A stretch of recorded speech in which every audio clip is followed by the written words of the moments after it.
John Matthews had always been careful, but the frontier was full of surprises. The sun was barely rising over the rugged hills when he loaded his pack and checked his traps one last time. Life as a trapper was not easy. His family depended on him for food, and the cold nights made the job even harder. But John had learned to survive, to keep moving, and to trust his instincts. That morning, the air was crisp, and the smell of pine trees filled the valley. Birds chirped in the distance, and the sound of a nearby stream made John feel calm. He was heading toward a narrow canyon he had never explored before. It was risky, but traps were better placed in new areas where animals had not grown wary. He tightened the straps on his pack and moved silently, checking each step so he would not make any sudden noises.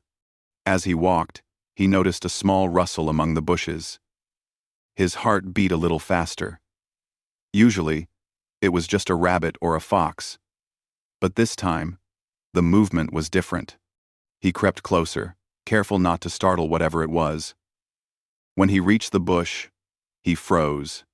A young girl, no older than 12, was caught in one of his traps. Her eyes were wide with fear, but there was something else there too. A quiet strength, a spark that made her look older than her age. John's stomach sank. This was not just a mistake. It could become a disaster. He knew the stories of settlers who had crossed paths with the Apache, and how dangerous it could be if their people thought harm had been done to one of their own. I didn't mean," John started, but his voice sounded small in the open air. The girl didn't answer. She didn't even cry. She simply looked at him with calm, steady eyes. It was almost as if she was trying to understand him, to see whether he was friend or enemy. John knelt slowly, showing he meant no harm. He reached toward the trap, carefully unlocking it. The girl didn't flinch, but she kept her hands slightly raised, as if ready to defend herself. John could see the scratches on her arms from struggling, and he felt a wave of guilt wash over him. "I'm sorry," he whispered. Still, she said nothing. He realized she didn't speak English. He tried a few words. "It's okay. You're safe." But she only tilted her head. Then, slowly, she reached her hand toward him. John hesitated, unsure what to do. Finally, he took it, and she helped herself out of the trap. Her movements were careful and deliberate, as if every action had meaning. John stepped back. "You can go. I won't hurt you," he said. But she didn't run. Instead, she looked around the clearing, then back at him, as though she expected him to follow. Confused, John took a cautious step forward. The girl pointed toward the canyon path, then made a gesture with her hands that John guessed meant follow. He was unsure if this was safe, but he could not leave her here alone. Something about her made him trust her instincts, even though the situation was dangerous. As they walked, John noticed how careful she was. She avoided dry branches that might snap and gave subtle warnings when rocks were loose. He realized she knew this land far better than he did. For someone so young, she had an amazing sense of direction and survival. "Do you live here?" he asked, hoping she might understand. She shook her head slightly, but pointed ahead. John figured she was guiding him to somewhere safe, maybe her village. He didn't know if the journey would be long or if they would encounter others, but he followed, careful not to scare her. The hours passed slowly. The canyon twisted and turned, and the sun climbed higher in the sky. John tried to talk to her, telling her about his family, about the long winters, about the animals he trapped. She listened, nodding occasionally, though she did not speak. Her presence was quiet but strong, and John felt both relief and wonder. He had expected fear, maybe even anger, but this girl seemed calm, brave, and unafraid. Around midday, they stopped near a small stream. The girl bent down and drank from it, then motioned for John to do the same. He knelt and took a few sips, grateful for the cold, fresh water. As he looked at her, he thought about the danger they could be in. Any moment, Apache scouts could appear, or settlers from nearby towns might see them. But she did not seem worried. John felt a strange admiration for her. She had faced being trapped, feared an unknown man, and yet she remained composed. Most adults would have panicked or cried, but she showed courage beyond her years. He wondered what she had seen in her life to make her so strong. As the day wore on, they reached a narrow ridge overlooking a vast valley. The girl paused, looking out across the land. John could see the village in the distance, small huts clustered near the river. The girl looked back at him, and this time, she smiled slightly. It was a smile that carried understanding, not fear. John realized she wanted to return home, and he wondered what the village would think of him. Would they be angry? Would they think he had meant to harm her? He did not know, but he also knew that he could not abandon her now. "I will take you back," he said quietly. The girl nodded and started moving again, leading him along a hidden path through the trees. John followed, careful to step lightly. The path was tricky, but she seemed to know it perfectly.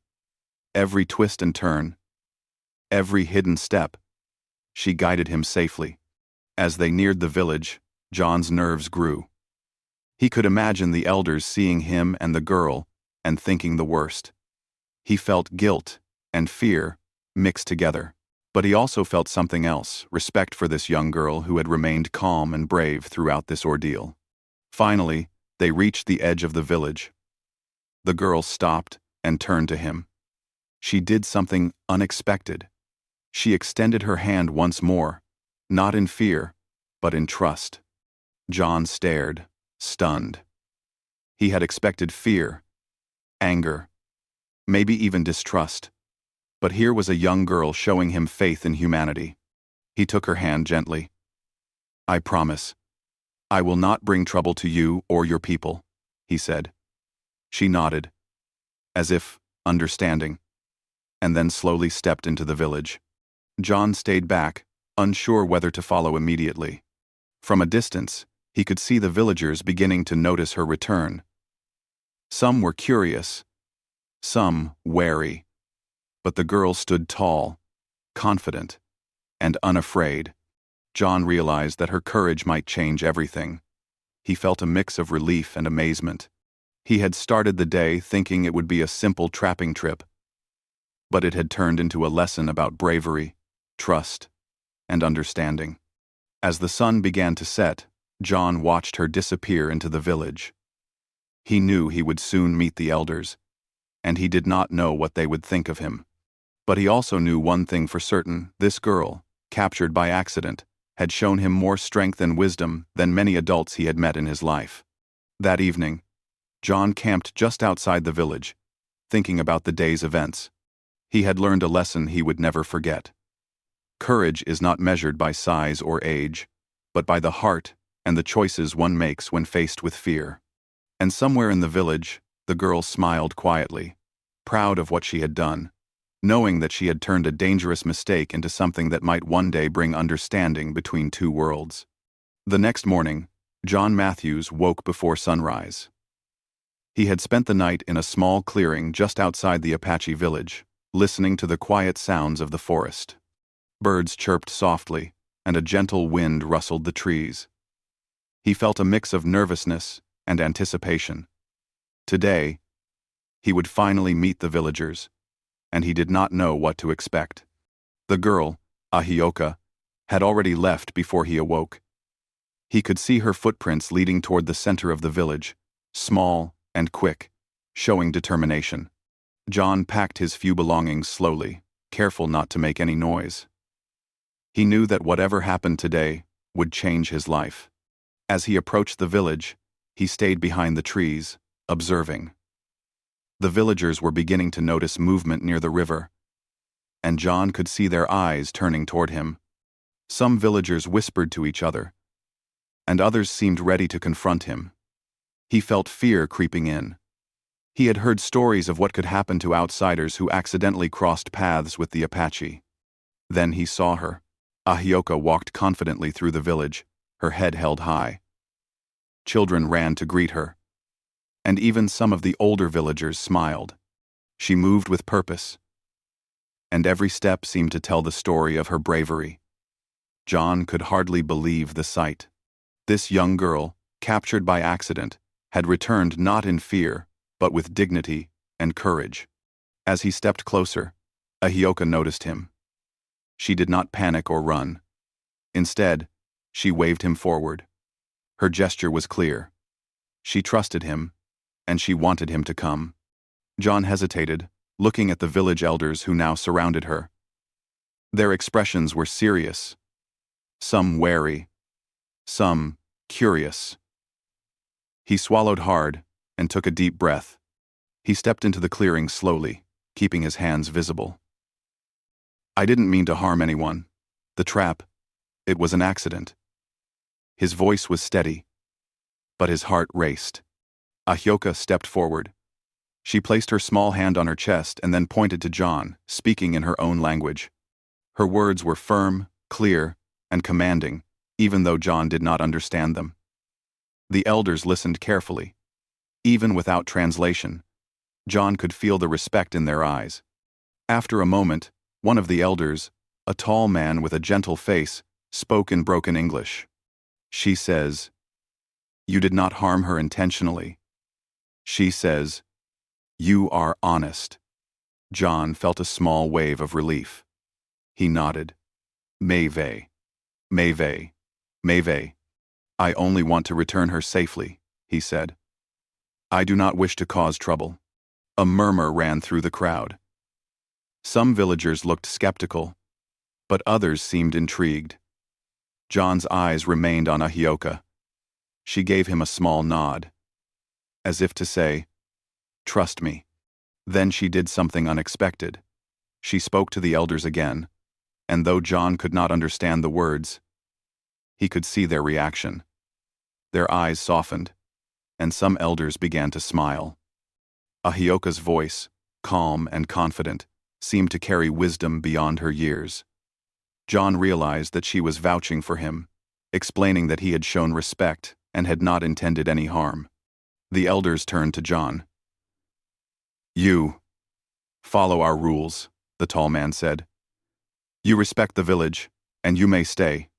For now. John nodded quickly, grateful for the chance. He felt a mixture of awe and admiration for Ahioka. Her courage had changed the way the villagers saw him, turning fear and suspicion into understanding. For the rest of the day, John observed the village quietly. He watched Ahioka guide children in their games, showing them how to balance on logs and climb trees safely. He saw her speak to adults with respect but also with authority. It was clear that even though she was young, she had a voice that people listened to. John began to help where he could. He fixed small fences, gathered firewood, and assisted in preparing food. The villagers watched him carefully, sometimes questioning his every move, but gradually they began to accept him. Ahioka stayed close, explaining silently what to do and where to help. During the evening, the village gathered near the river for a small meal. Ahioka invited John to sit with them. He felt nervous, but honored. The villagers shared their food, simple but nourishing. John learned to appreciate their way of life, their respect for nature, and their close connection to the land. He realized how different it was from his own life, yet how similar the values were: family, trust, and courage. As night fell, John sat near the fire, listening to stories told by the elders. Ahioka sat beside him, translating a little here and there. She told him stories of the Apache people, their history, and the lessons they valued. John listened intently, realizing that this encounter was more than just a mistake. It was a lesson in understanding and respect. Over the next few days, John and Ahioka worked together. She taught him how to move quietly through the forest, how to recognize signs of animals, and how to respect the land.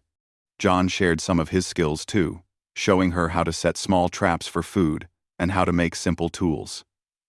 They learned from each other, building a connection that went beyond language.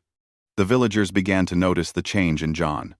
He was no longer just a stranger, he was someone who respected their ways and showed patience, humility, and courage. Ahioka's guidance had transformed him, and in turn, the village began to trust him. One afternoon, a group of children ran to Ahioka, asking her to lead them to a hidden path for an adventure. John followed, curious. Along the way, he saw how she led with confidence, teaching the children to be careful, to watch their steps, and to work together. He realized that bravery was not just about facing danger, it was about guiding others safely, thinking ahead, and showing compassion. By the end of the week, John had earned a small place in the village. He still planned to return to his own home, but he felt a deep respect for the people he had met and for Ahioka, whose courage had made everything possible. The accidental capture had turned into an unexpected journey of friendship, learning, and trust. On the final evening before John planned to leave, the villagers gathered to see him off. Ahioka stood beside him, smiling warmly. The elders spoke to him again, their words filled with respect and appreciation. John felt a lump in his throat. He had come to the frontier thinking he would face danger and hardship, but instead, he had found understanding and friendship. Ahioka gave him a small gift, a woven bracelet, simple but carefully made. She placed it around his wrist, and John looked at her with gratitude. He knew that he would never forget her bravery, her wisdom, or the way she had turned a mistake into something extraordinary. As he walked away from the village the next morning, John looked back one last time. He saw Ahioka standing at the edge of the trees, watching him go.